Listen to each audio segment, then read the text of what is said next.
વિદ્યાર્થી મિત્રો, આપણે પાર્ટ 1 માં જોઈ ગયા કે MS વર્ડનો પરિચય, MS વર્ડ કેવી રીતે ચાલુ કરવું, એમાં ક્વિક એક્સેસ ટૂલબારનો ઉપયોગ.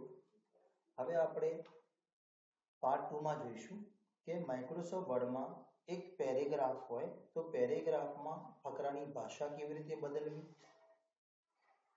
તો હવે આપણે માઇક્રોસોફ્ટ વર્ડમાં જોઈએ કે એક પેરેગ્રાફ છે, તો એક પેરેગ્રાફમાં લખેલા લખાણની ભાષા આપણે કેવી રીતે બદલશું. સૌથી પહેલા તો માઉસ વડે આ પેરેગ્રાફને સિલેક્ટ કરો. સિલેક્ટ કર્યા પછી ફોન્ટ બ્લોકમાં જઈ અને એમાં તમને વિવિધ ભાષાઓ, અલગ અલગ ભાષાઓ જોવા મળશે. તમે જે ભાષાને સિલેક્ટ કરશો એ ભાષામાં તમને ફોન્ટ બદલાયેલો જોવા મળશે. જો અહીંયા સ્ક્રીન પર દેખાય છે. હવે પેરેગ્રાફને બે રીતે સિલેક્ટ કરી શકાય, એક માઉસ વડે અને બીજું તમે કીબોર્ડ પર જઈ અને કંટ્રોલ A કી પ્રેસ કરશો તો અહીંયા તમને પેરેગ્રાફ સિલેક્ટ થયેલો જોવા મળશે. તો આ પેરેગ્રાફ સિલેક્ટ કર્યા પછી પણ તમે ભાષાને અહીંયા જઈ અને ફોન્ટ બ્લોકમાં તમે બદલી શકો છો. તો ટાઈમ ન્યૂ રોમન જો સિલેક્ટ કરું છું તો અહીંયા ભાષા ચેન્જ થયેલી જોવા મળે છે.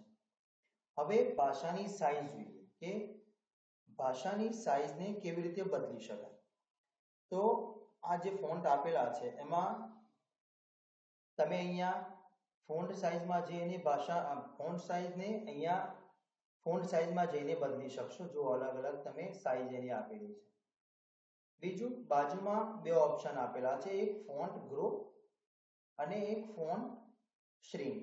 તો ફોન્ટ ગ્રોનો ઉપયોગ કરી અને તમે એની સાઈઝને વધારી શકશો અને ફોન્ટ શ્રિંકનો ઉપયોગ કરી અને એની સાઈઝને તમે ઘટાડી શકશો.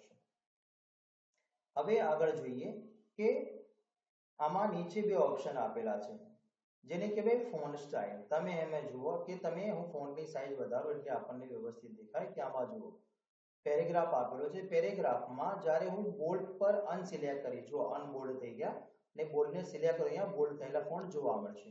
અહીંયા હાલ ઇટાલિકમાં છે, જો હું અનસિલેક્ટ કરીશ તો ઇટાલિકની સ્ટાઇલ ચેન્જ થઈ જાય. જો હવે ફરીથી ઇટાલિક કરું છું. એના પછી આયા આપણે અંડરલાઇનમાં કે તમે કોઈ પણ પેરેગ્રાફની નીચે અંડરલાઇન કરવા માંગતા હો તો આમાં અંડરલાઇનના અલગ અલગ સ્ટાઇલ આપેલ. જો અહીંયા અંડરલાઇન છે, પછી ડબલ અંડરલાઇન, પછી થિક અંડરલાઇન, પછી ડોટેડ અંડરલાઇન, પછી અહીંયા આપેલી છે કે ડેશ અંડરલાઇન, એના પછી છે ડેશ ડોટેડ અંડરલાઇન, એના પછી છે ડોટ ડોટ ડેશ અંડરલાઇન અને અહીંયા લાસ્ટ નંબર જોવા મળે છે વેવ અંડરલાઇન. તો આ હતી અંડરલાઇનની સ્ટાઇલ. હવે અનસિલેક્ટ કરશો તો તમને લાઈન જોવા નહીં મળે. હવે એના પછી હતું કે આપણે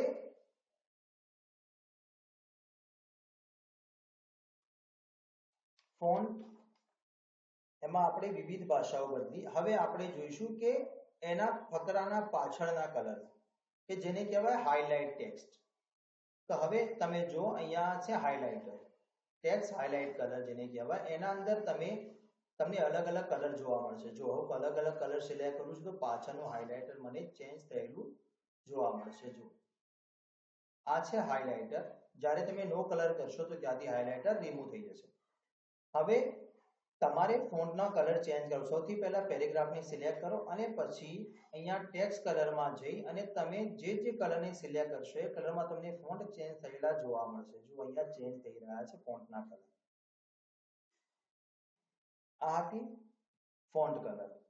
હવે નેક્સ્ટ ઓપ્શન જોઈએ આપણે જેને કહેવાય ચેન્જ કેસ ફંક્શન.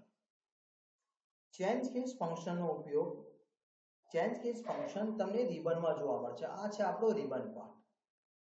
હવે રિબન પાર્ટમાં જઈ અહીંયા ચેન્જ કેસમાં ટોટલ 5 આપેલા છે ઓપ્શન કે sentence case, lower case, upper case, capitalise word અને ટોગલ કેસ. હવે લોઅર કેસમાં શું થશે કે તમે બધા શબ્દોને નાના થતા તમને જોવા મળશે. અપર કેસમાં બધા જ શબ્દો તમને મોટા થયેલા જોવા મળશે. એના પછી કેપિટલાઇઝ વર્ડમાં તમે સિલેક્ટ કરશો તો તમને પહેલો લેટર કેપિટલમાં અને બાકીના બધા સ્મોલમાં જોવા મળશે. જ્યારે ટોગલ કેસમાં પહેલો સ્મોલ અને બાકી બધા કેપિટલ. હવે આપણે વન બાય વન નો ઉપયોગ જોઈએ. સૌથી પહેલા હું લોઅર કેસને સિલેક્ટ કરું. તમે જો અહીંયા તમને નાના ફોન્ટમાં જોવા મળશે. એના પછી સિલેક્ટ કરું છું હું અપર કેસ. જો બધી લેંગ્વેજ તમને કેપિટલમાં જોવા મળશે. એના પછી છે થર્ડ નંબર કે જેમાં તમે જ્યારે ક્લિક કરશો તો કેપિટલ એચ વાળું પહેલો લેટર કેપિટલ અને બાકીના બધા તમને સ્મોલ જોવા મળશે. જો અહીંયા દેખાય છે સ્મોલ. હવે લાસ્ટ કેસ છે આપણા આમાં ટોગલ કેસ. ટોગલ કેસ જ્યારે સિલેક્ટ કરીશ તો ફર્સ્ટ લેટર સ્મોલ થઈ જશે અને બાકીના બધા તમને કેપિટલ જોવા મળશે. ફરીથી હું જ્યારે સેન્ટેન્સ કેસની ક્લિક કરીશ તો જે પહેલા હતું રિસેન્ટલી ફર્સ્ટ પોઝિશન એના પર પાછું તમને જોવા મળશે. જુઓ અહીંયા. હવે એક ઓપ્શન બીજો છે કે જ્યારે કોઈ પણ સ્પેલિંગમાં મિસ્ટેક થાય તો તમે એની અંદર અહીંયા એક ઓપ્શન આપેલું છે જેને કહેવાય સ્ટ્રાઇક થ્રુ, કે તમે કોઈ પણ સિલેક્ટ કરી ટેક્સ્ટ અને એના પર તમે રોંગ હોય તો એક લાઈન કરી શકો છો. જો લાઈન કરશો તો તમને રિમૂવ નહીં કરવું પડે. જો એને હું અનસિલેક્ટ કરું છું તે અનરિમૂવ થઈ જશે. હવે બીજો ઓપ્શન હતો કે અહીંયા જેને કહેવાય સબસ્ક્રિપ્ટ અને સુપરસ્ક્રિપ્ટ, કે જેની અંદર હું લખું છું કે 10th. હવે મારે આ પાછળનો જે th લખેલો છે એને મારે સબસ્ક્રિપ્ટ કરવો છે. જો નીચેની તરફ મૂવ થઈ જશે, દેખાય છે નીચે. એની હું ફોન્ટ સાઇઝ વધારી દઉં તો તમને સારી રીતે દેખાશે. જો આ નીચેની તરફ મૂવ થઈ ગયો. હવે હું સુપરસ્ક્રિપ્ટનો યુઝ કરીશ. જો એની ફાઇનલ પોઝિશનમાં આવી. જો અહીંયા હું ક્લિક કરું છું, આ હતું આપણું સબસ્ક્રિપ્ટ અને આ છે સુપરસ્ક્રિપ્ટ. જો તમને th ઉપર થયેલો જોવા મળશે. તો આજે આપણે પાર્ટ 2 માં આટલા ઓપ્શન જોઈ ગયા કે જેમાં હતું ફોન્ટ સાઇઝ કેવી રીતે ચેન્જ કરવી,